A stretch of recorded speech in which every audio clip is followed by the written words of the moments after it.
It's time for the Wrestlecast on the Sportscast Media Network. Join us now for a discussion on wrestling at the high school and college levels. Here's Gaige Gill, Shane Barron, and Danny Davis.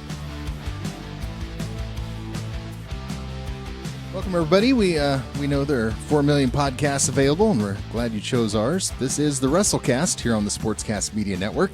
We'd like to welcome everyone to the first broadcast here. I'm Danny Davis, and I'll be joined by our weekly hosts, Gaige Gill and Shane Barron. We hope you'll enjoy our program, as we do plan on bringing you various features and interviews and just overall discussions about wrestling at the high school and college level. We'll review what happened the previous week and preview wrestling events coming up in the week ahead. If you're interested in advertising on the Wrestlecast, you can email us at thewrestlecast@outlook.com. All right, let's get started with our hosts, Gaige Gill and Shane Barron. We'll start with Gaige. Tell us a little bit about yourself. Yeah, I'm a Winfield-mt.Union principal right now, a Winfield-mt.Union graduate. Have New London ties as well, Southeast Iowa person. So I wrestled until I was in high school. Then I went the basketball route, but love the sport and love how it's growing in the state of Iowa, and excited to help grow it. Shane, you got wrestling ties. You got New London ties, I mean. Yeah, I've born and raised there, and I've been probably there, about 48 out of my 56 years on this planet.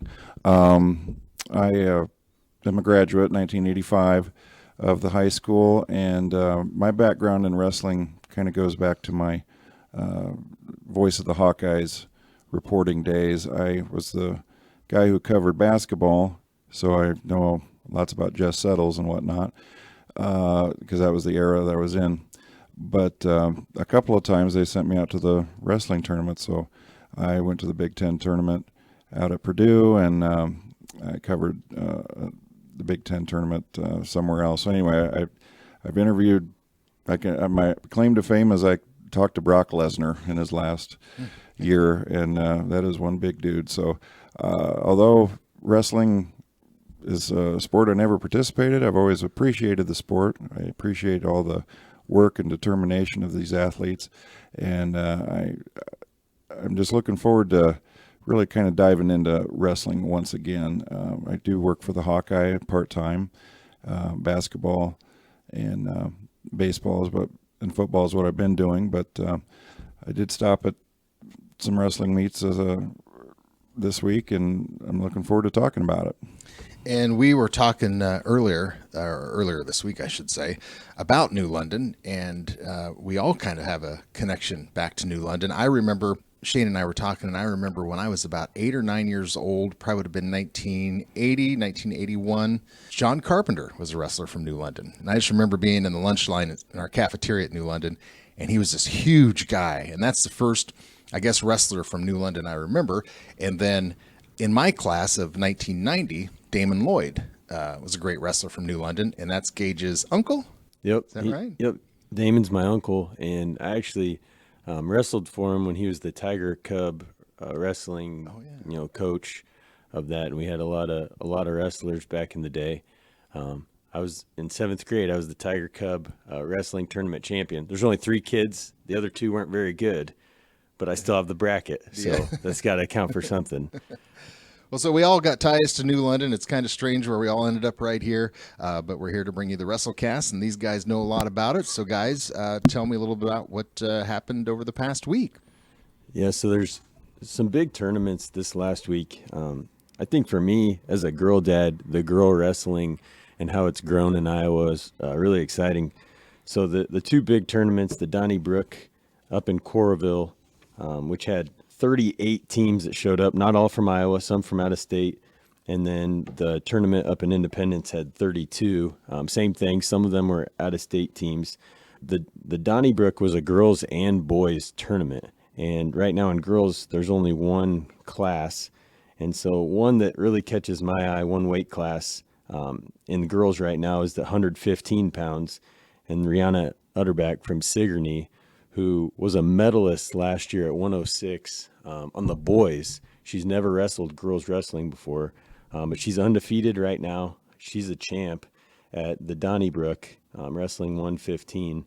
but she's ranked second. So we should have, some good matches to kind of watch her, coming up, not ranked number one. But some of the other big ones across those two tournaments, Max Magana, he's a 3-time champ at 152, 160, and 172.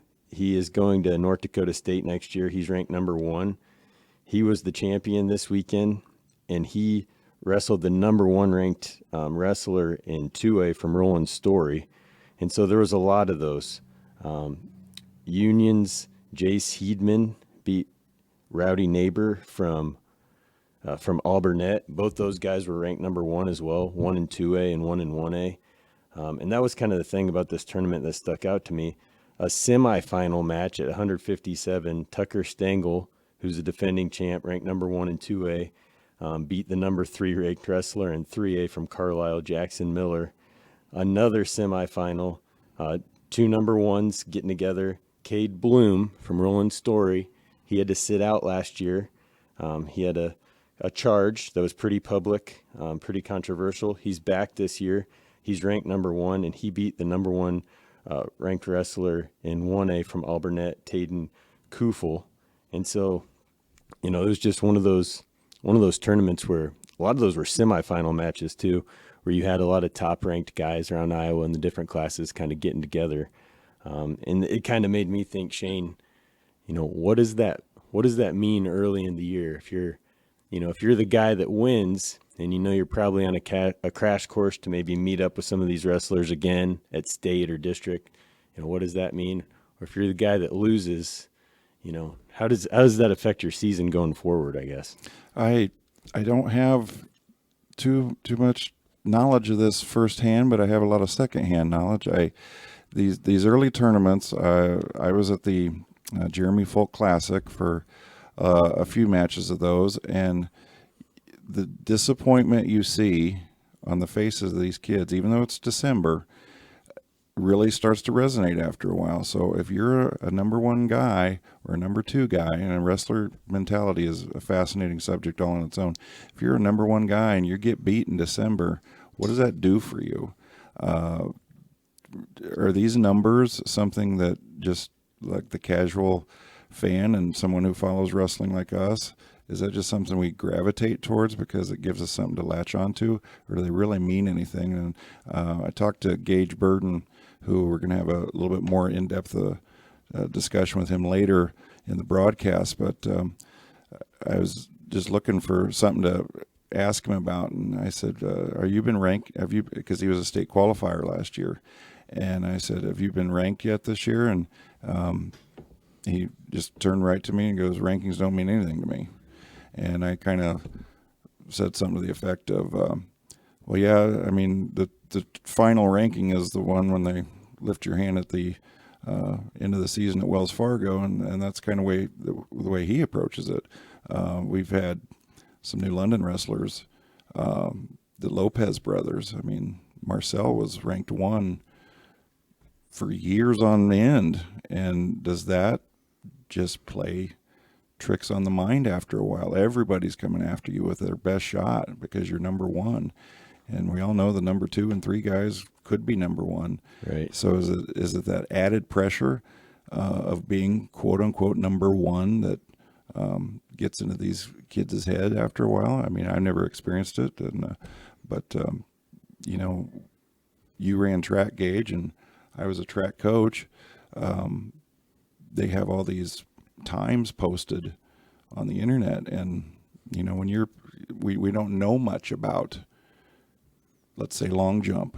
We know this kid's distance, but we didn't know if that was one wind aided long jump distance. So these kids know the rankings, they know about other kids with rankings, and it turns into kind of a psychological thing, especially at this time of year. I'm with you on the rankings. I do think the difference, though, in wrestling, if you're in the same class and you meet up early, you see sometimes where kids then dodge that weight class, and maybe they bump up or go down, or sometimes they just kind of dig in and go, we're going to meet again, and hopefully it's at the well. So, I think we've seen that in Iowa go both ways over the years, where, this year there could possibly be some matches where there's multiple time champions meeting, and somebody's got to lose that. And you also see it go the other way where guys cut some weight or bump up to avoid maybe that guy that beat him early. So I'll be interested, to kind of circle back to some of these names, and see the weights, that guys might move to, especially going back to that Magana. He's been at Waterloo Christian for the last 3 years. He just transferred to Waterloo East. And now these 3A guys, might have to decide, okay, now we got this kid who pinned everybody he wrestled last year. Do I now go a different weight? Because he's bumped up a weight, and I don't think, you don't always know where guys are going to be weight-wise. So it's kind of fun to see these early tournaments and see which way some people go kind of after Christmas break is where I think we'll know the weights that a lot of these guys will be at, and girls, towards the end of the year. So it's exciting to kind of see these first results. Yeah, anybody who's from the Southeast Iowa area knows Mark Cheery, and I would have, he's a New London, for those of you who don't know, he was a New London coach for close to 4 decades. And we'd have these discussions once in a while about rankings, and, there's 2 schools of thought. Rankings don't mean anything, and then there's rankings mean something because it dictates whether or not you're going to bump up a weight or maybe go down a weight, and your district assignment. And, if you're the number one guy and you're clearly the number one guy, like maybe a Marcel Lopez from New London, him and Dom are both starting at Illinois State Edwardsville, or Southern Illinois Edwardsville now. So it shows you that Southeast Iowa wrestling is and will always be pretty good. But they like the challenge, and some kids, maybe in that 5-6 ranking area, like, well, I don't know if I can beat him, and I don't know if I can beat them.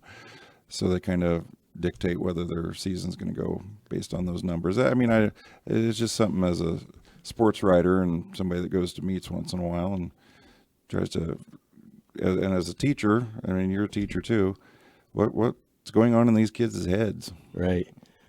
One final thought before we slide into that next topic, but you bring up Mark Cheery, and it makes me think of my cousin Sam Lloyd's junior year. He made the finals as a sophomore, and he came in his junior year. He was ranked number 1, and he wrestled this kid named Cale Happel, for those who remember him at Lisbon. And Cale tech-falled him the very first match of the year at West Liberty. And there's a lot of people that went online and just bashed Sam, saying, "There's no way this kid's number 1." Sam was a great wrestler. Well, what they didn't know is this freshman from Lisbon was phenomenal. And they went into districts that year. Happel was 1, Sam was 2, and Meeker from Wapello was 3. And Sam got the flu. He'd beat Meeker twice, lost to him 4-2. He was the second best wrestler. He didn't even go to state. Meeker met Happel in the finals. Those guys finished first and second on the podium. But those 3 all decided, we're not dodging each other. We want to wrestle the best. We're going to stay at this class, and we'll decide it on the mat. So, when those happen, just the atmosphere when you're in the gym, when that situation where these guys could have dodged, gone to state, maybe medaled at a different weight, but they decided they wanted to stay here and wrestle the best. I think that's what it's all about. That's exciting. When I was at Voice of the Hawkeyes, like I said, I covered basketball, and I asked my former boss, who's currently the editor of Win magazine right now, I said, why do you enjoy covering wrestling so much? He goes, he didn't hesitate. He goes, when you cover wrestlers, they tell you what's on their mind. They don't dodge questions.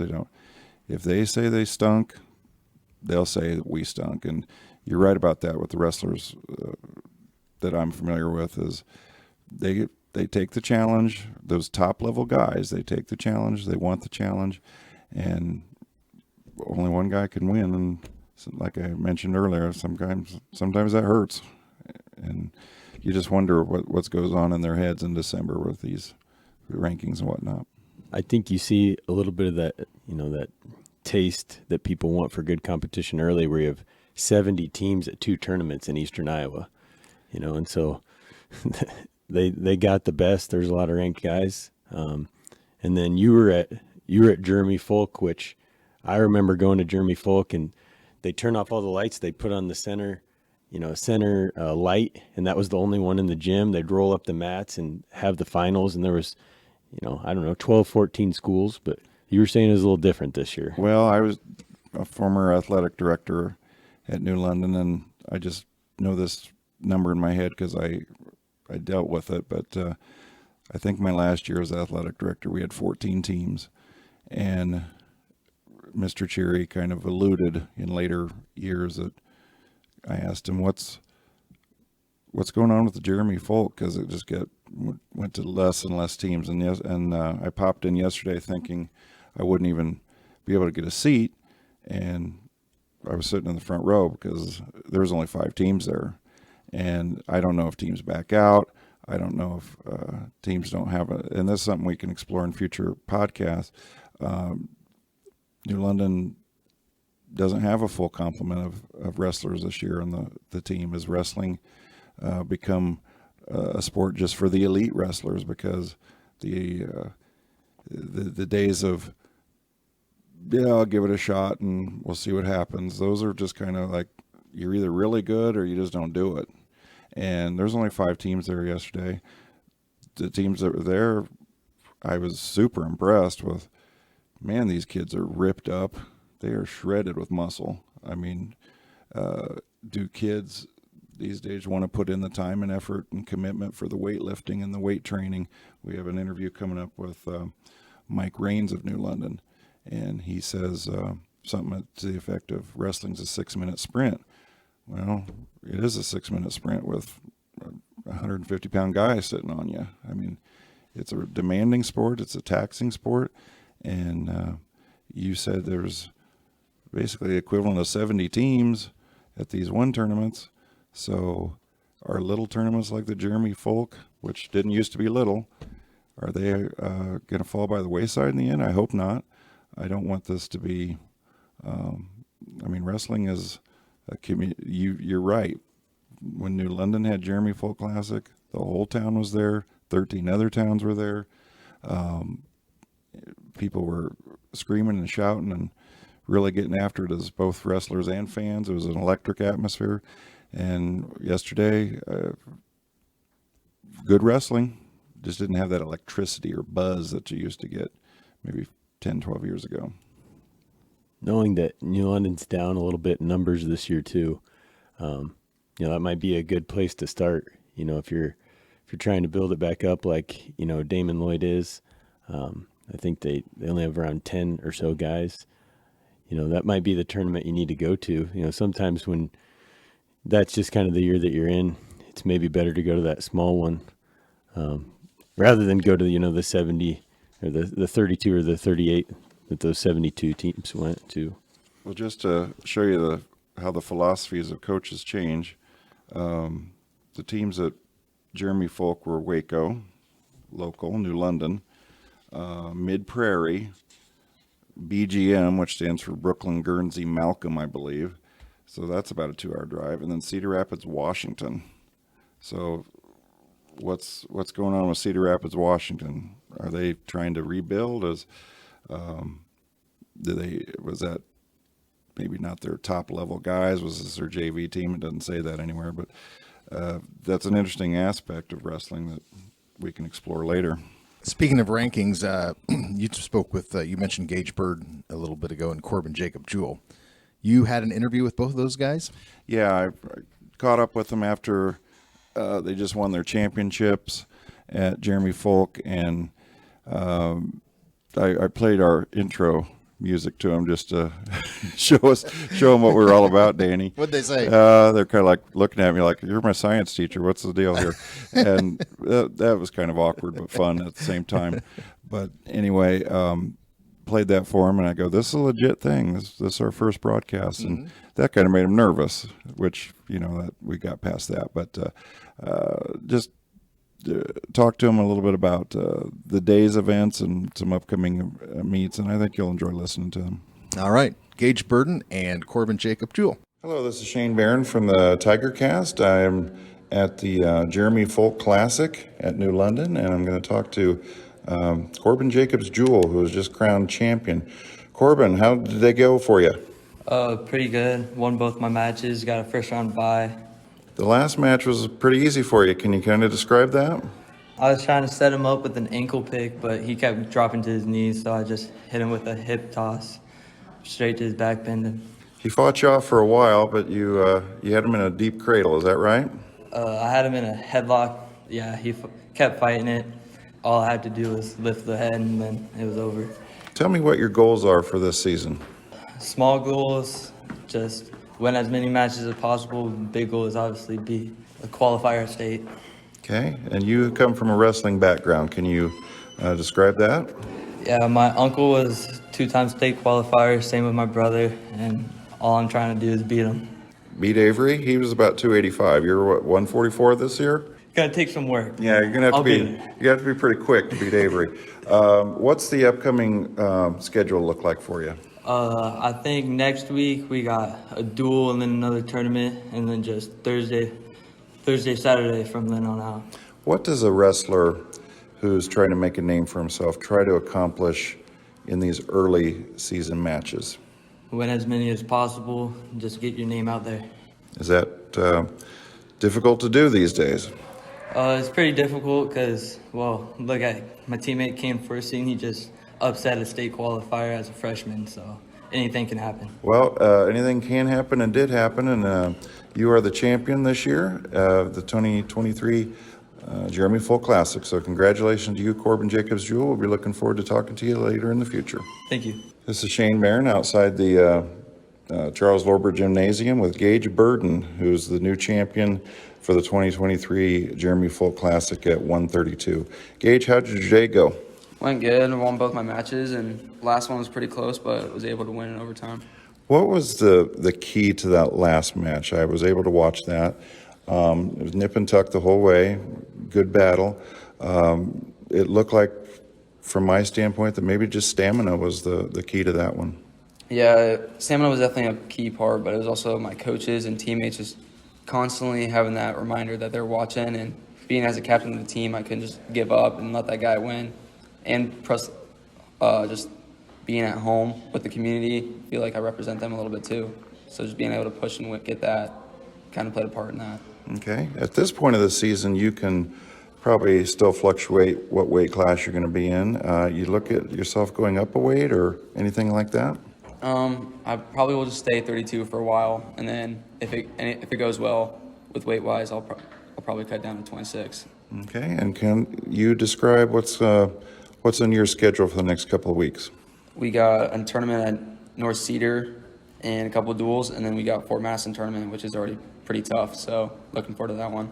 I know the Fort Madison tournament can have 16, 18 teams sometimes. Can you describe the Cedar, what was it? North Cedar. North Cedar tournament, excuse me. The North Cedar tournament, is there anybody in that 132 bracket that should be a good battle for you? Not that I know of, but I know Highland will be there, and they always get the best of me. So just going in there with that reminder is always a key part, and of just being open, and any guy can beat me. I can beat any guy. Can you kind of describe the atmosphere of the weight room these days? Mr. Cheery, for 3 to almost 4 decades, ran the program, and he's going to be a Hall of Fame coach someday. On a different note, what's different this year? We don't really hit the weights as a team like we did last year, as in me and Dom and Michael sometimes in the morning with Cheery, but weight room atmosphere is really it's extra work. It's kind of like you do your own thing. You have to go out of your way almost to do it. Speaking of going out of your way, both Marcel and Dom that you alluded to are Division I wrestlers, and from my current research, they're both starting at Division I programs. Do you see yourself as a college wrestler? I mean, I can. It's always, I got this year and next year, so 2 full years of getting my name out there. So it just depends what college want me and what strikes my interest in moving forward. Anybody contacted you yet? No, not that I know of. Okay. So we're going to be looking forward to watching Gaige wrestle this year. He was a state qualifier last year. Do you have a ranking yet this year? Not that I know of, and I don't really care. Okay. Rankings do not matter at this point of the season, and they really don't matter until the final arms raised at the state tournament anyway. So there you have it with Gaige Burden at the Jeremy Fulk Classic, the champion at 132. All right, so Gaige Burden and Corbin Jacob Jewell, thanks for that interview, Shane. You were busy, Gaige. You had an interview with a girl who's making some headlines. Yeah, so Josie Nelson's wrestling for Columbus, Winfield-Mount-Union. So they wrestle in Class 2A. In Iowa, there's just the three classes, 1A, 2A, and 3A. Columbus Junction, Winfield-Mount-Union just is about 20 kids big enough to be in that Class 2A. That's on the boys' side. On girls, it's all just one class. So Josie has been wrestling, wrestlers from all sorts of sizes of schools. And what these girls are doing at these tournaments, because a lot of teams aren't completely full, they're inviting 12, 16 teams on a Tuesday or Thursday night. And then hopefully, between all of them, they can fill some weight classes. So there's a tournament in Fort Madison last week. Josie went undefeated. She also then wrestled in you call it a scramble. So it's almost more like a round robin type format where it's not a true bracketed tournament. And she won all of her matches there. She's 9-2 on the year. She's pinned 8 out of 9 girls. And she's only lost to one person. She lost to him twice. So yeah, she's new to the sport, but she's picking up quickly. So I got to speak with her. What'd she say? Yeah, she just, I think the big thing for her, she's actually my neighbor. They live right next to me in Winfield. The big thing for her is, she's new to it, but she works really hard. She's coached by her dad who pushes her hard. Just knowing her, being her principal and interacting with her a lot. She's a great kid and a very hardworking student. And so as good as she is right now, starting off 9-2, I wouldn't be surprised if she got ranked at some point. She's going to be way better at the end of the year and next year just because of, who she is. And so we just kind of talked about, her process getting into wrestling and, where she's at right now. All right, let's have a listen. Josie Nelson. Joined now by Josie Nelson, Wrestling Hammer. Talk about beginning of your season and some girls wrestling. You weren't even planning to wrestle through the end of the summer, right? I thought I came through and saw you at basketball something. When did you make the decision to switch to wrestling this year?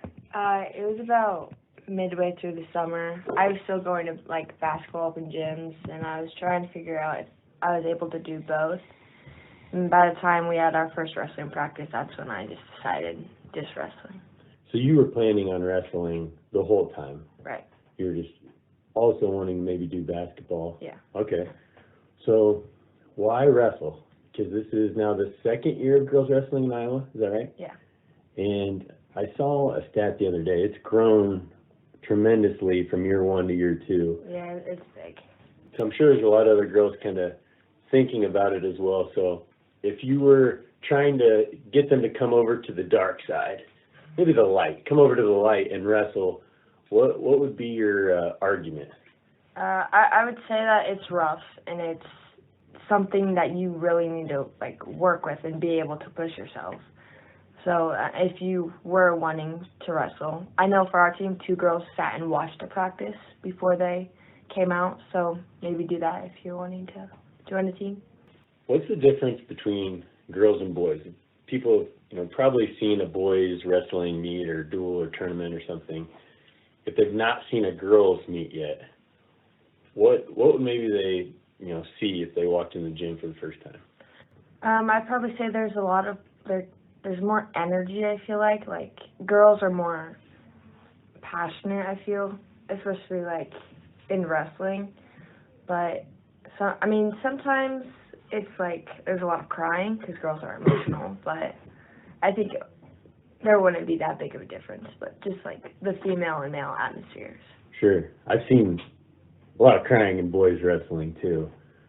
Watching a video of, it must have been earlier this week or last week, you pinned a girl and got up real excited. And you could just tell there's an energy. And just watching a few of your matches, I think I'm friends with your aunt on Facebook maybe. Yeah. It just seems once the whistle blows, you're this nice girl, great student. It's you're a wrestler once that thing starts, and you don't want to be in the circle with you. And it's kind of fun to watch, just that aggressiveness that you have in you.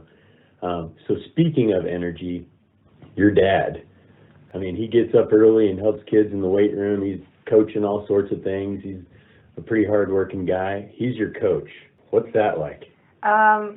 Being his daughter, it's rough. He pushes me more than the other girls, but I mean, that's normally how it goes. He's overall like a good coach. He knows what he's talking about. He's been to state. He knows the things that we need to work on once we come back at practice. He keeps the energy going. He keeps us mentally there, and he's just a really good coach. I thought I saw somewhere going into his senior year, or in his senior year, he's maybe undefeated going into the state wrestling tournament. Yeah. He's pretty good wrestler in his own right. So are you. 9-2 on the season, 8 pins. You're the Fort Madison tournament champion.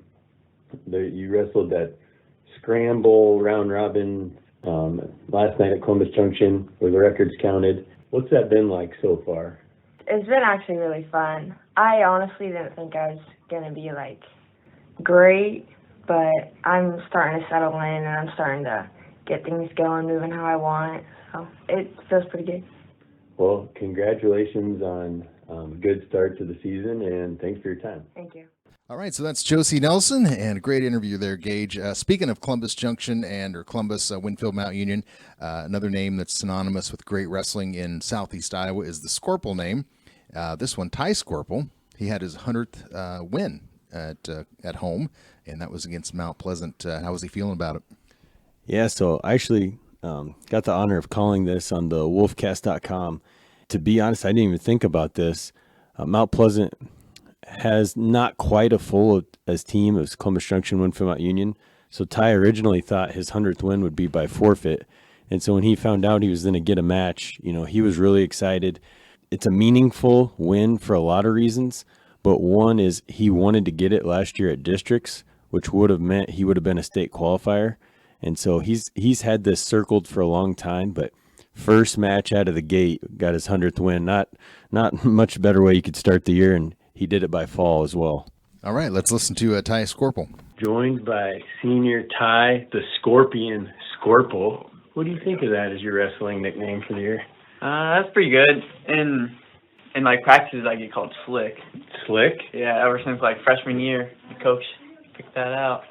I might try both of them. So I broadcasted your meet the other night, and I went with Scorpion, but I can throw Slick in there. Yeah. So you're a senior now for Columbus Junction Winfield-Mount-Union. Take us through kind of your wrestling experience. Like when did it all start? It started when I was like really little. My dad wrestled when he was young. My whole family's been into wrestling, so I've always just been in the room with either my brother or dad always taught me stuff. And so I was probably kindergarten when I started, and then I just slowly just kept going. And like my 7th and 8th grade years when I started like really care about it and start going more hard into it and focusing on it. It's a tough sport physically and mentally, and sometimes you see people get burnt out when they start so young, but here you are your senior year, wrestling at a really high level right now. Who helped you get to this point, from kindergarten to now, your last year as a prep at least? Yeah, I'd say for like helping me not get burnt out is like my dad and my coach, Andy Milder. Like they've always pushed me, but not pushed me enough where I don't want to do the sport no more. Like they've helped me along and keep me going and keep me motivated, I should say. So obviously you have a lot of the skills and technique. You showed that off the other night. That was the first time I'd seen you wrestle. Yeah. But what are some of the other things, though, that wrestling can teach somebody? If, let's say, there's people out there that are considering their children getting into wrestling, what has it taught you just about maybe like as a person? Yeah. So what it's taught me is you got to be very disciplined on like your weight and just what you do in school and your activities outside, because you want to stay focused on the sport, but you want to also like enjoy the experience and not be like starving yourself, and still be living life and be very disciplined on all that stuff. Not always easy to do, but a lot of things you can learn from that. So you've obviously learned something, because here you are your senior year. You come into your first match at 99 career wins.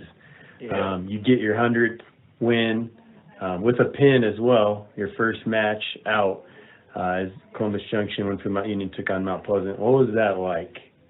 It was pretty fun, but I was a little worried at the beginning of like the duel that I wasn't gonna have a match and it was gonna be a forfeit. But then we decided to bump me up to 32 and wrestle it from there. So you were aware that you were sitting on 99 looking for a Yeah, I came into districts last year I was like 3 matches away, and then I didn't make the finals, and then ended on a win, and I was at 99 last year. So I knew that I was going to hit it this year, just to know it'd be the first match back. So as a district qualifier last year, now a 100-match career winner, going into this senior year, now that we're started, your team looks really good. What are some goals that you have for, yourself and for your Columbus Junction winfield-mt.union team? To like always just keep fighting, no matter like if you're losing by 10 or winning by 1. Just keep going and keep trying to keep the momentum going, and make it on the podium up at state. Always a good goal. I feel like we have a lot of guys that'll be in the hunt, have an opportunity for it, and you're definitely one of them. Yes. It was fun to watch you and your teammates the other night. A lot of energy and great start to the year. But congratulations on your 100th win. All right, thank you. Yeah, thanks for joining us. No problem. All right, so that was Ty Scorpil, pretty happy about his 100th win of the season. We're going to go on now to college wrestling. Iowa State and, Iowa against Penn over the weekend. Not the best showing. Well, I'm going to talk a little bit about Iowa. I've been affiliated with Iowa as Voice of the Hawkeyes writer from way back, but I got to tell you that people might be panicking just a little bit. I was at the Danville basketball game covering Danville versus Mediapolis Friday night, and I kept checking my phones when there was timeout, and the message boards were just lighting Facebook on fire with, we got to do this, we got to do that. Well, they won. And, when you look at Iowa, and I'm just a fan, but when you look at Iowa, the Spencer Lee days are gone. You don't have guys ranked in the top 5 up and down the lineup like you used to. But by the time it's all said and done, you might have a bunch of top 10 guys. And this win over Penn, you don't think of Penn as a athletic power, but they're not bad. And being on the road at the Palestra, which for basketball fans, they know about the Palestra. It's a tiny little bread box of a gym, and there was 2,000 people in there, which probably meant it's probably a pretty hostile environment. And that's what wrestling at this point of the season for college is likely like. Just getting kids in different situations and different atmospheres and seeing how they respond. They beat Penn 22-13, I believe, and But Brands does kind of back up the message board here. He goes, he writes for the Iowa website. His quote is, "We got to figure out a way to make it a little easier, like a hot knife through butter." In essence, we got Drake Ayala ranked 15th. He wins 8-7. But then you look over his opponent, Max Gallagher. He's ranked 19th. So 8-7 wins expected. Then at 133, Brody Teskey is supposed to be our answer there. Well, he didn't even wrestle. That's reasons I don't know. But at the collegiate level, you got a stable full of athletes, and they're probably monkeying around with some lineups, and maybe this is the only chance to get Jace Rhodes a match in the upcoming weeks. Well, he lost 5-0, but Michael Calaccio of Penn, he's ranked 13th. Okay. Real Woods, number 1 across the board. NCAA runner-up last year. He defeats CJ Composto, I don't know if that's pronounced correctly, but it's close.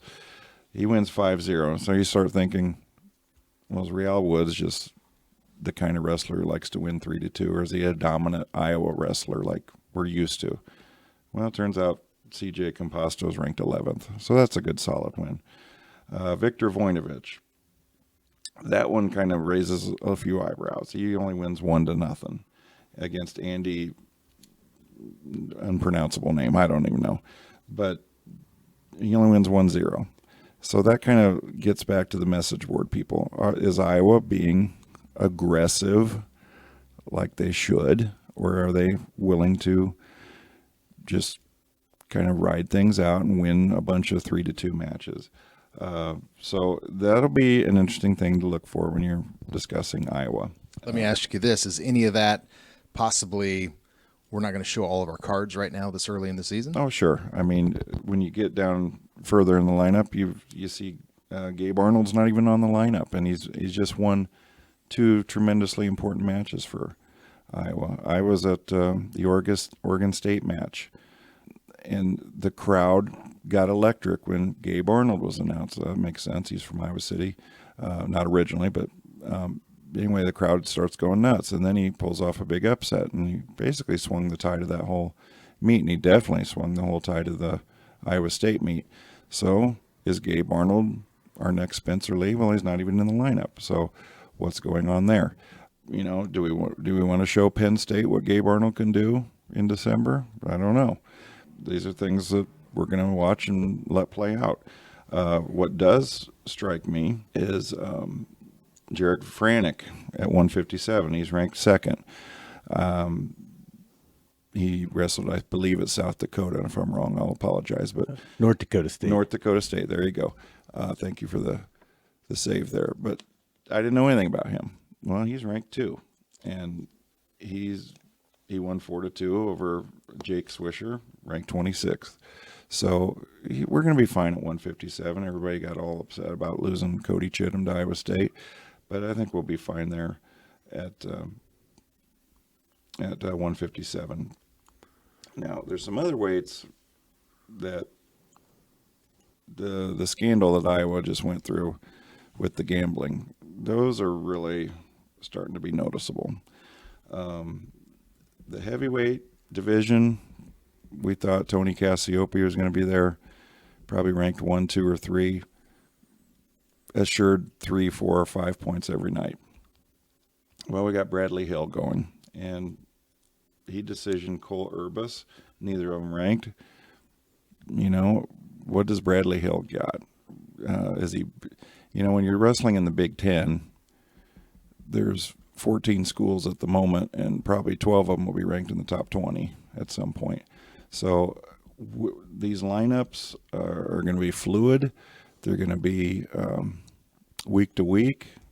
Injuries are going to have an effect on it. Do I think Iowa will still be on the podium? Maybe not the top, and maybe not second or third either, but I think they are probably going to be in the mix as the 4, 5, or 6 team in the nation. They proved it against Iowa State. They won at Hilton, and Iowa State. We're going to give you some results of that here in a second. Iowa State just won the Cliff Keen Invitational at Las Vegas. Tremendously big tournament. They nipped Nebraska, who will be in the mix, like by 5 team points. I think it's fair to say that Iowa has shown right now that in a dual meet, when getting the 3 points is what you got to have. Do they have, in the big tournaments, do they have that ability to get that extra major decision point? Or, you know, and even in a duel, when's that going to bite them?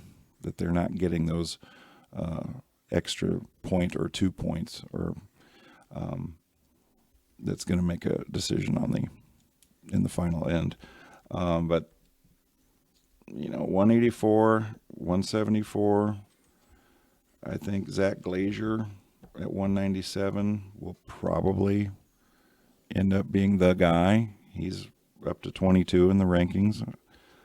I did a quick analysis of the team rankings based off Win Magazine's website, and, you know, and some Iowa literature that they put. These rankings are pretty fluid right now. You got rankings anywhere from 22 to not ranked, you know. But I think he'll be okay there. But, you know, Gaige and I were discussing Aiden Riggins. He got pinned by a guy who was ranked 32. So there's definitely some holes in that lineup that Brand's one of the top 5 coaches of all time, perhaps. He'll figure it out. I'm not worried about it, but as if you're an Iowa fan and you read the message board, you're gonna see there's gonna be a lot of consternation, I guess is a good word to say. You make a lot of good points there. There's definitely some panic when you look at the Iowa message boards on social media. I think a lot of that has to do with fans are just used to Iowa being so dominant, and right now they're not. And when you go to the Big Tens, that's why Penn State is what they are. They're really good in duels, of course, too, but they just get those bonus points.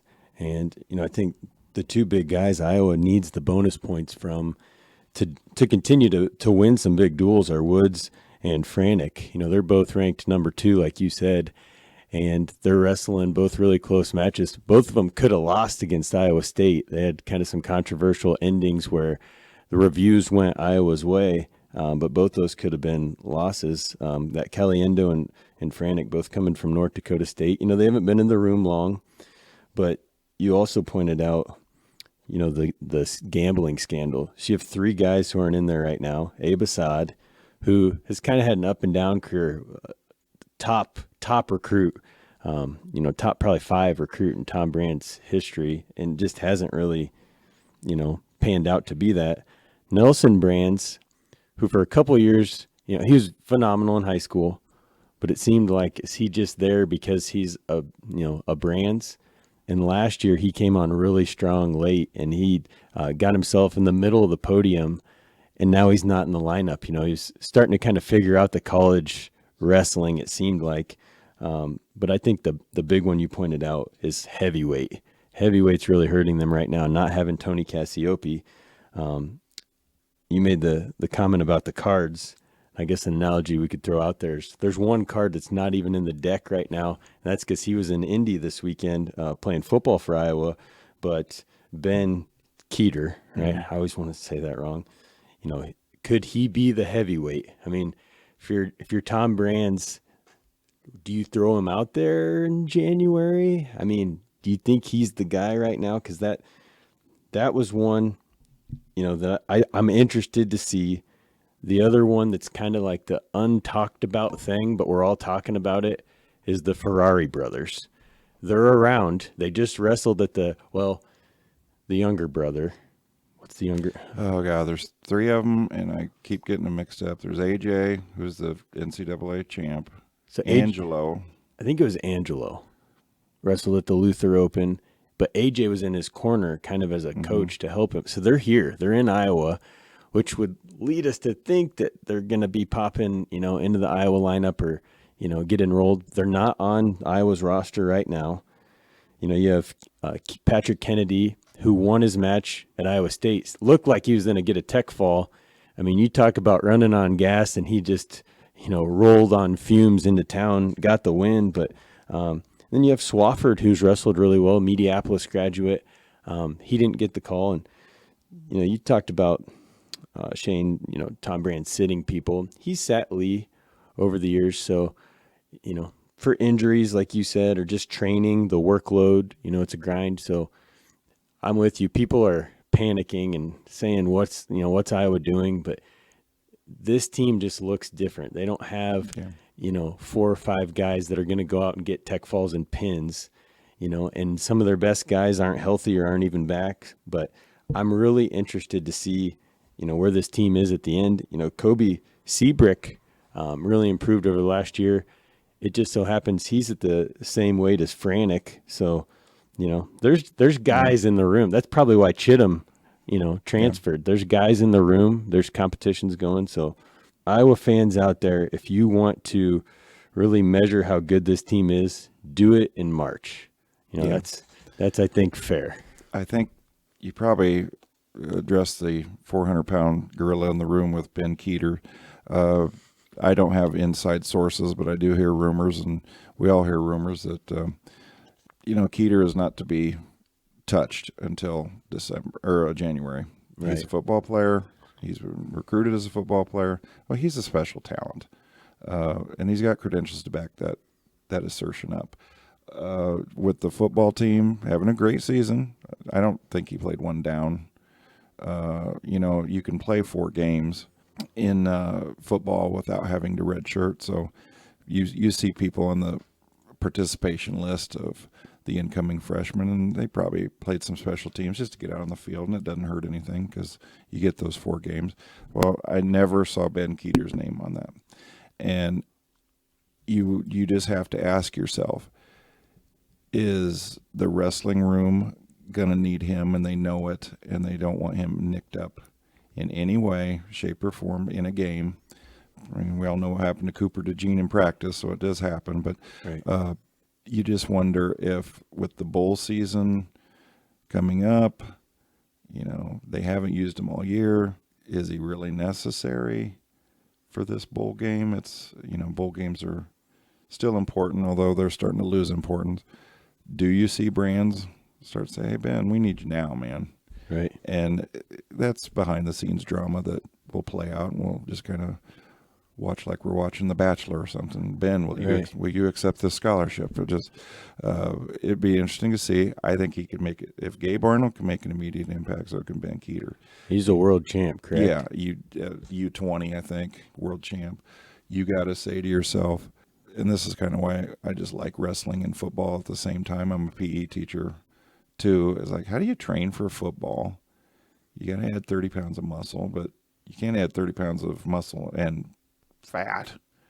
If you're going to wrestle, or for football, you got to need 30 pounds. You can have some fat in football, but for wrestling, you can't. So what is the overall plan to get Ben Keeter up to 245 for football, or to get him to 265 like Mason Parrish used to weigh, right, for Michigan?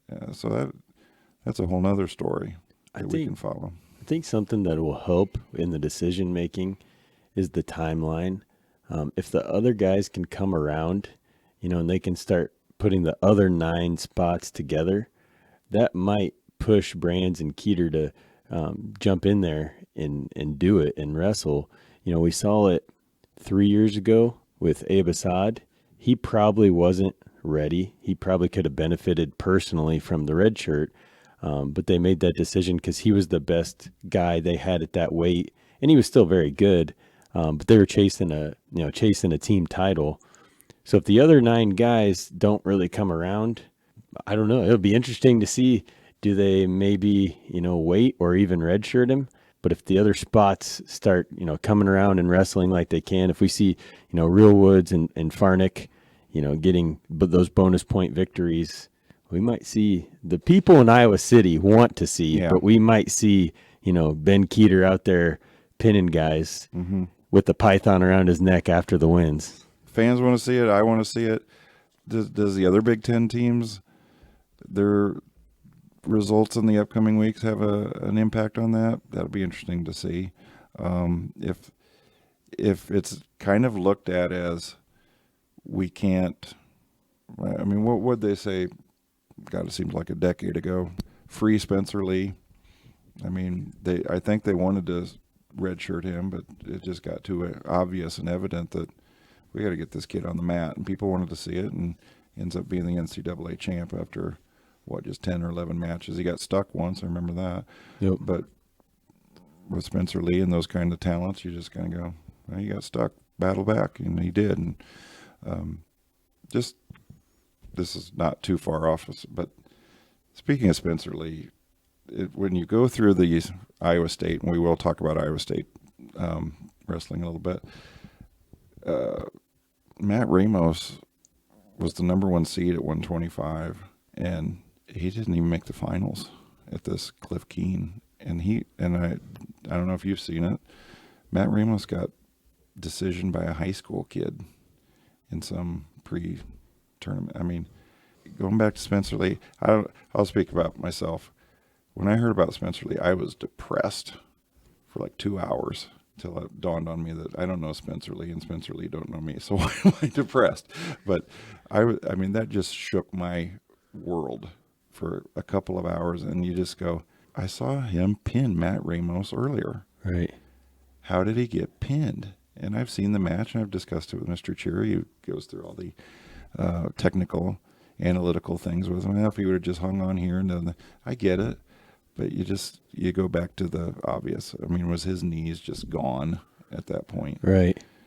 And I think it shows you just how good, how good some of these weight classes are at this level. You don't have in NCAA, Division I football, you have 133 schools, and then you have the FBS level. In wrestling, you don't have all those schools, and you see some of these guys that never make the lineup. I think of like Jarrett Cherry, phenomenal wrestler. He's a state champ, went to Iowa, and he never saw the lineup, and he was amazing. He was very good. And Iowa has all those guys kind of in the weeds waiting, and so you know that these guys who aren't ranked as high could still pop off some victories. And so it'll be interesting kind of going forward in this season if we see some of that. Kind of going to Iowa State, transitioning there. I know you had a bunch of info on that. They have a hammer. They have their own Spencer Lee right now, and David Carr. He's probably the best wrestler in any of the college programs in Iowa right now, and has a lot of the pressure on him to maybe lead that team. And he did. I know you have the results, Shane, but he did in Las Vegas. But I just want to say, like, before you get into that, I love these big college tournaments early.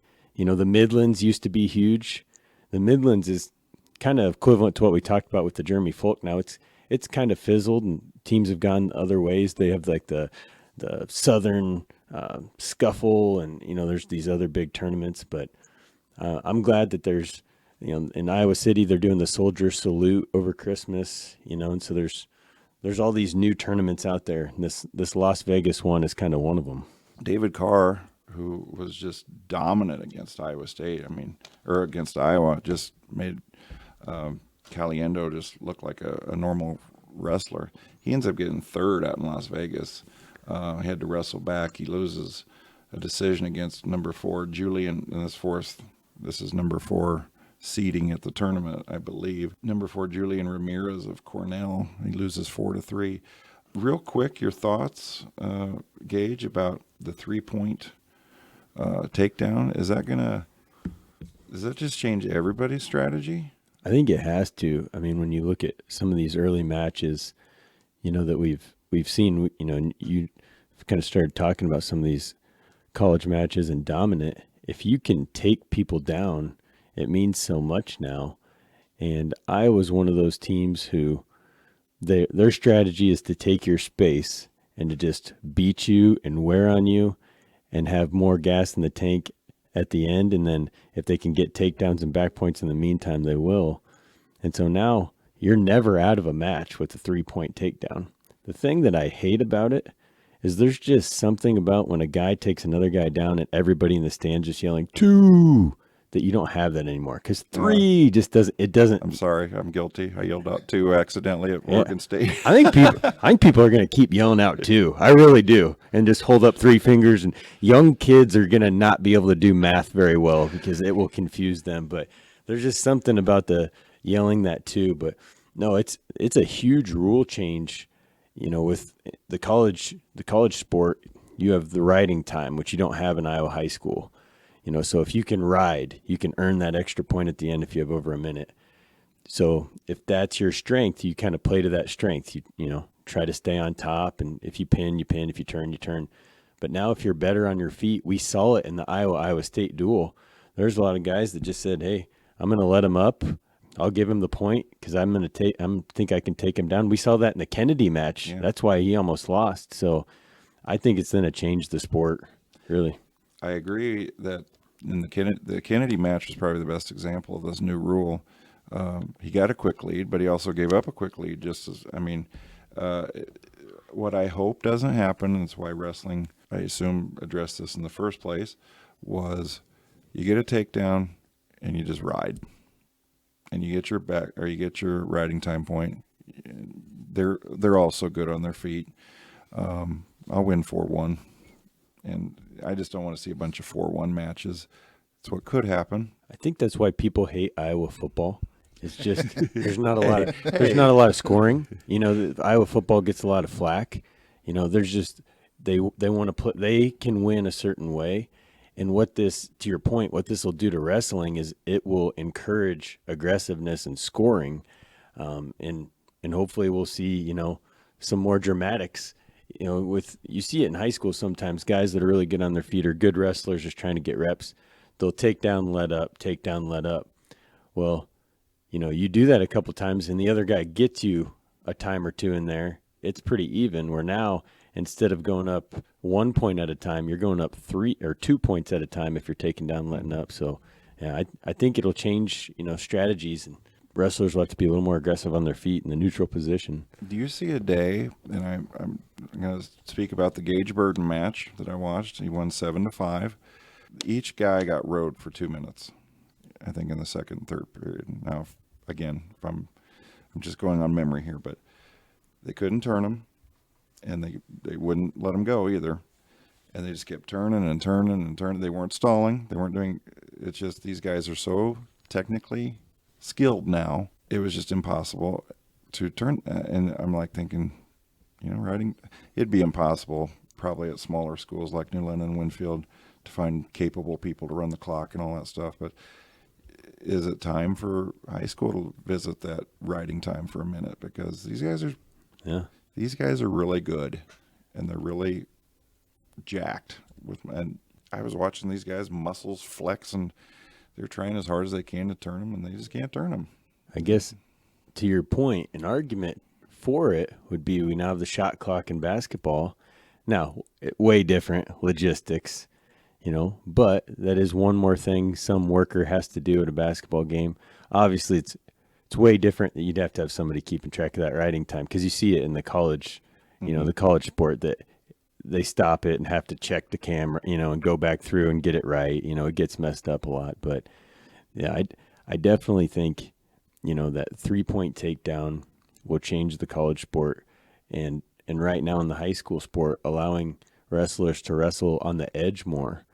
In years past, if you get close to that edge and, one guy gets out, they will bring it back to center. Now they're allowing, one guy to be out of the circle completely as long as the other guy's in, and so I think the point of those rules is, like you said, to encourage scoring. We see it in the NFL. It's all about passing, because people want to score points. The more points you score, you win. That's kind of the philosophy. It's not about defense.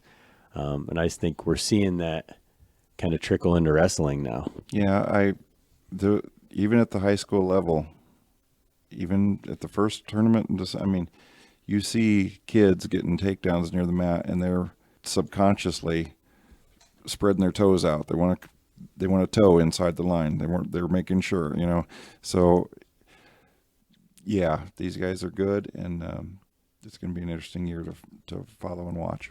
That new rule is going to be something we'll keep track of over the season, as I'm sure it'll affect some meets coming up.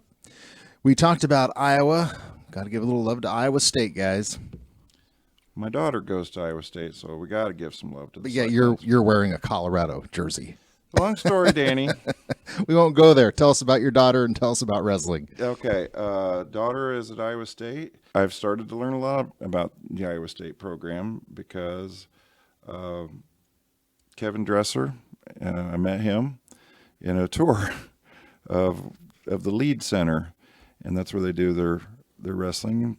And he's busy. He's not like having a big long conversation, but I'm following Iowa State a lot closer than I used to. But they're going to be good. And maybe if I was going to be 4 on the podium, Iowa State might be 3 through 6, somewhere in that. They've got some studs. The interesting weight might be Will Feldkamp, who got beat by Gabe Arnold in what turned out to be probably the pivotal match there. He was the 7th seed in this tournament, probably based on the Gabe Arnold loss. Well, he ends up getting 2nd out in Las Vegas. The only person he lost to was a UNI guy, Parker. You know how this is pronounced? Kakison from UNI? He's from UNI. I should know it better, but anyway, he lost a major decision to him. So where Will Feldkamp goes is where Iowa State might go.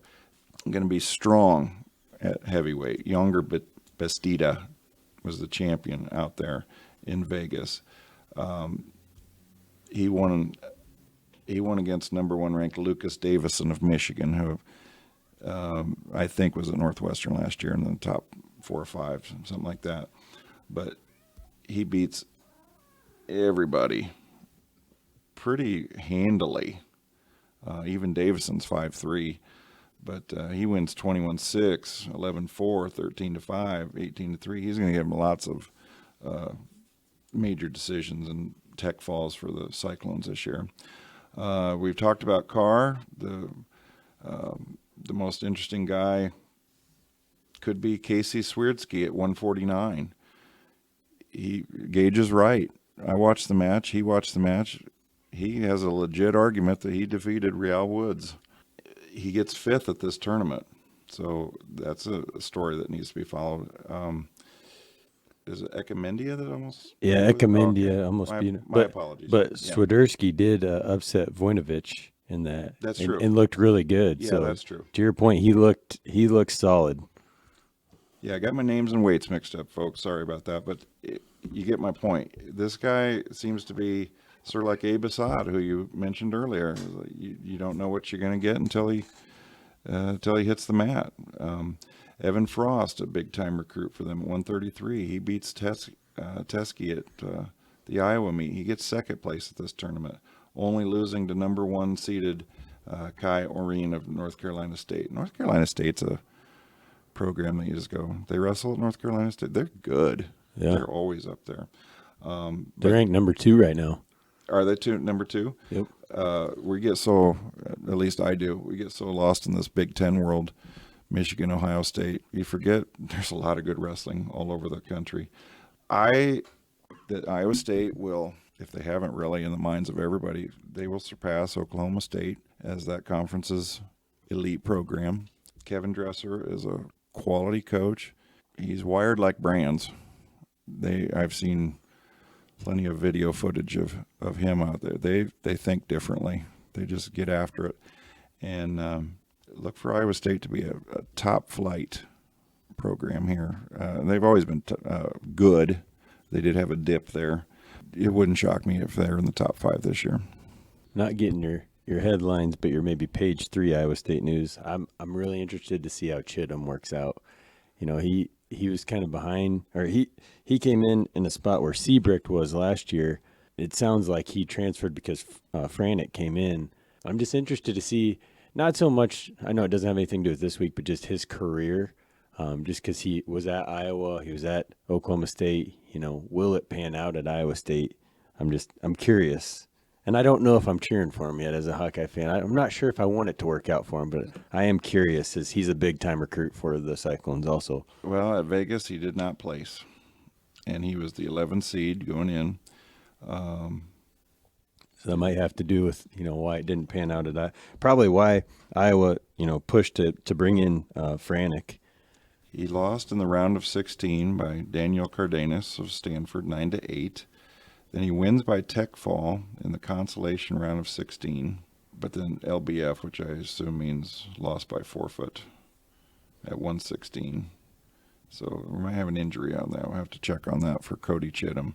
Again, rumor, gossip, whatever it might turn out to be. Did Chittum leave when the Ferraris announced? I've heard that's the other part of it, that they didn't get along.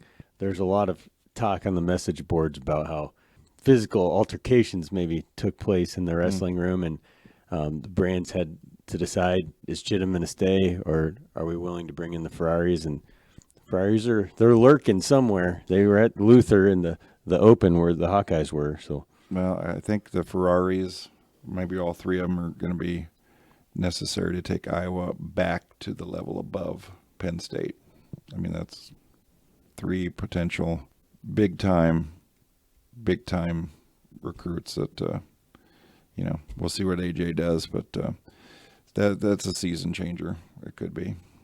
All right, good stuff, guys. Thank you. And speaking of Northern Iowa, we eventually got to cover Drew Foster, who was just named one of the coaches there at Northern Iowa, former wrestler here at Mediapolis. We're going to take a break. Before we go to break, guys, I'm going to ask you a question here. See if you know the answer. Talk amongst yourselves. Don't reveal it. Dan Gable hurt his leg before the Olympic finals. Which leg did he tape? You don't say it. Okay. Think about it. You know, Shane? I do know that Dan Gable lost to Larry Owings as his final match. And he was dominant in the Munich Olympics. And I know there's a statue, and I wish I could interview him sometime. But, well, it's 50-50. I'll go left. Gaige. I'm going to say I have no idea, but he taped both so his opponent didn't know which one was injured. Ooh, you're both kind of right. Dan Gable taped, he hurt his left leg, but he taped his right leg to fool his opponent in the 1970s That's what I meant. Olympics. That's what you meant. Yeah, Yeah. of course. Well, we had a busy week, and we've got a busy week coming into the holiday season, including Mike Raines talked to you a little bit. Tell us about that, Shane. Okay, one of the good features about being a teacher is you get to meet a lot of great kids. And when you approached me about this Wrestlecast, Danny, I didn't know exactly what I was going to do with it. And you said, well, you could interview some kids. And I go, well, I'm good at that, or at least I try to be good at it. And Mike Raines just happened to be walking down the hall, and I said, hey, you want to be on Wrestlecast? And so I sat down with him in a study hall, and unfortunately, I think my audio got interrupted by some school announcements once in a while, but we scrubbed those out. But anyway, the first thing I asked him was just basically, Mike, our state qualifier last year, what are your goals this year? I'd say my goals, for one, are just to make it to state, but I never want to be satisfied with just making it. I want to be able to place this year, because that's something I didn't get to do last year. I fell one match short, so I'd say my goals are really just place top in the state this year. Every match is a learning experience, and the master class of learning experiences comes at the Wells Fargo Arena with the state tournament. So I asked him if he could have done anything different, what could he have done, and what will he do in the future? Yeah, there's a couple things that happened. I caught the kid in a front headlock right where I like and right where I wanted him to be. And when I went to do my move, I did it too fast. He rolled me through, and next thing I know, I was getting counted on my back for 5. And then after that, I tweaked my shoulder a little more because I ended up tearing my labrum. So I tweaked it a little more, and then I kind of just said, I think that's going to be it for the year, and because it started bugging me after that. So I didn't want to say I really gave up, but I knew in my head that it was going to be a difficult match to come back and win after that. Just for our listeners out there, Mike did have this labrum injury that kind of squashed his baseball season, but you're 100% right now, would you say? Yeah, I'd say I'm back 100% right now. Okay, no tweaks from football that Nope. nicked you up a little bit. What weight are you going to compete at this year? I'd say this year I'm starting out at 165, and then by the time state rolls around, I'm hoping to wrestle up there at 157. Mike is an interesting case. We kind of mentioned this earlier before, that we've got new leadership at the wrestling program, and Mike's kind of the bridge between the past and the future, with Mark Cheery, the past, Damon Lloyd, the future. So I asked him, what was it like to have to step up and be a leader for the weight room this year? From this year to last year, it's a big difference, because we've had, every year I've been in high school, we had Cheery as our head coach, and now that he's gone, I mean, everything's just a little bit different. We got a new room, everything like that. So it's just more of the adjustment that we have to make to getting used to everything with coaches and everything like that. But, I mean, overall, we're striving for the same goals that we did last year and competing and doing the best we can up there. I know there's a lot of new coaching going on in New London there, Shane, with football. And Damon Lloyd kind of talked about, how Raines was one of the leaders on the football field. Did you get a chance to talk to him all about now some of the changes in the wrestling room as well, with Damon Lloyd, former New London state champ, and Jake Lerdahl, former New London state champ, as the leaders of the room? It's sort of like the Iowa program and the Alabama program. There's a coaching tree involved at New London. It was Cheery and Brian Swafford, has Mediapolis ties. They run things a different way, perhaps, but what Mike and some other wrestlers are finding out is, sometimes change is good. You just got to rely on what you learned in the past and what you're going to learn in the future. They've been going pretty good here and there. I mean, we got 7 guys out this year. I mean, that's kind of what we expected. But, for what we have out, everybody's giving it their all and doing the best they can. And I think everybody's going to like what they see at the end of the season, especially myself and Gaige Burden. And just wanted to let you know that Mike is not the only state qualifier from last year's team. Gaige Burden has qualified for 2 years in a row. Hasn't made that podium yet, but he's really close. And I just asked Mike, what's it like to be kind of the leader along with Gaige for this upcoming season and how far the team can go? The big two are going to be me and Gaige making the state. He's made it twice. I've made it once now. And then Gavin Minke, he'll have a tough weight class, but he'll have a shot. I mean, it's going to be tough with our district, the way it panned out. We got a bunch of good solid teams in there, so it's going to be hard like it always is. But if we're there to fight, we're going to give it our all and do the best that we can. I was talking about conditioning and stuff. Mike's coming off of an injury with the labrum, he said. And, how does that affect your training? And he goes, wrestling is a 6-minute sprint. And we kind of alluded to that before. But just how has he been able to recover from the injury and whether or not he's 100% quite right now? Yeah, I mean, wrestling, you're always going to have to work hard no matter what. It's a 6-minute sprint, as most people say, and if you don't give it your all one day, you might lose, and nobody likes losing. So it's really all or nothing game, and you get in what you put in. So I mean, it's basically up to you whether how you want your season to go. One thing that's always interested me about wrestling is you said it's a 6-minute sprint, and the clock says it's 6 minutes, but it has got to be, of all the sports you train for, the most unique and most difficult sport you train for. How have you learned over the last 4 years, from freshman to senior year, just what your body has to go through for a 6-minute match? I mean, your body has to go through so much. I mean, football, you're hitting people and everything, but compared to wrestling, no sport is really the same because wrestling's more of a mental game than it is physical. I mean, you have to be good, you have to know what you're doing and stuff, but you also have to have a strong mind to be able to tell yourself that even if you don't think you can do it, that you can do it. I mean, it's all about giving that extra 10% when you know that you physically can't, but you just tell yourself that you can and you will, and that you will do it. So I'd say the biggest part of it is all mental. It's getting over those little humps in the room when you got to run those 6 extra sprints that you say that you can't do it and that you can't feel your legs, but it's when you do it is what gets the most work, where you get the most work out. So we talked a little earlier, Shane, just about rankings and what they mean this time of year, still early December. What did Mike say to you about him being ranked right now? Well, he said he was ranked 8th, and I asked him, is that from the predicament? And he goes, the predicament it's Rofkin now. And I'm like, oh, that's right, and I do remember that now. Yep. But yeah, he's ranked 8th, and we'll just see how it maps out for him, whether that number that gets him to the podium, and that is a goal for him this year. Yeah, so the rankings are out. And are you ranked? Yeah, I'm ranked 8th right now. That's what I saw last.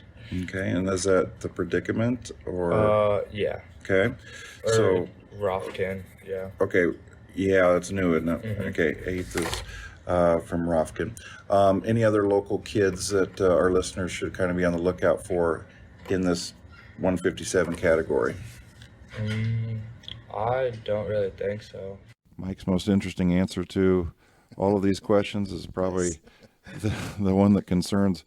I like to have a tie between the kids and their future programs, and kind of like to follow the internet and how they're doing and whatnot. So I asked Mike the obvious question: is any college coaches, been in contact? You leaning towards maybe trying to play baseball or wrestle in college? And he basically told me it was time to grow up. Are the wrestling coaches for the local colleges starting to knock on your door or ring your phone? I've got a couple texts here and there, but as far as I know, I'm not planning on going to college for any sports in that way. I mean, I've kind of made up my mind that I'm going on a different career path than that, and I mean, sports are fun in high school, but I mean, we gotta grow up and be adults someday. So no, we don't early. need to be adults someday. Come on, Mike.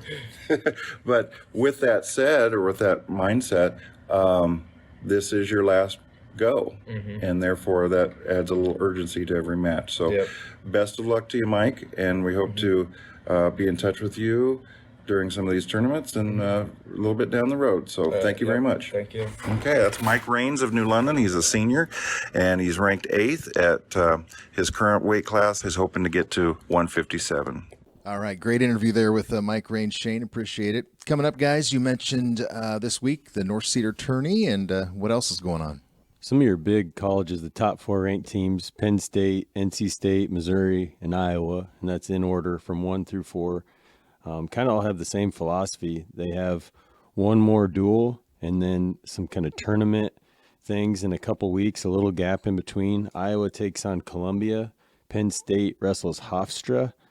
NC State, the same thing. And then Missouri, Wyoming. And so that's, kind of shows you same, track mind for those big time wrestling programs in the college ranks. For high school, the big boys tournament in the state of Iowa, and coming from Western Iowa, I've heard a lot about this tournament, is the Council Bluffs tournament.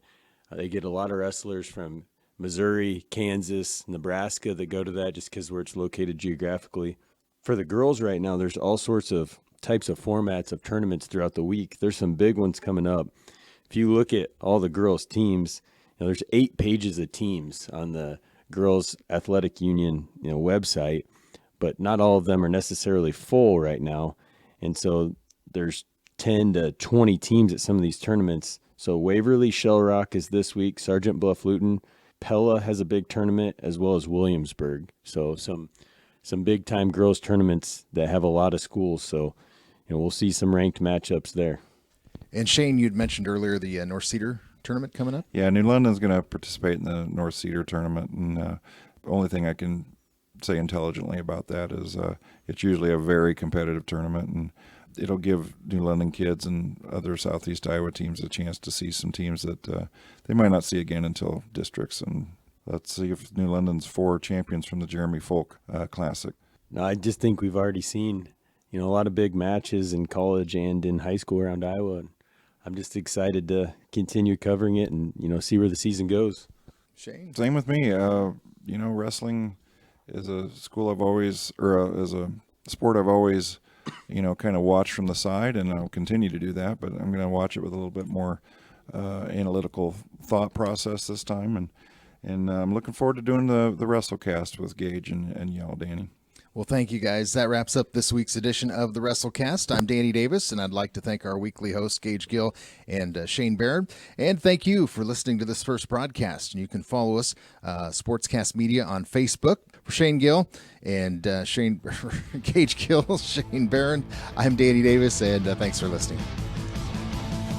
That's it for this week's edition of the Wrestlecast. For questions on advertising on our program, or if you'd just like to drop us a line, you can do so at sportscastmedia@outlook.com. Follow Sportscast Media on Facebook, or go to our website at www.sportscastmedia.com. The Wrestlecast is a presentation of the Sportscast Media Network.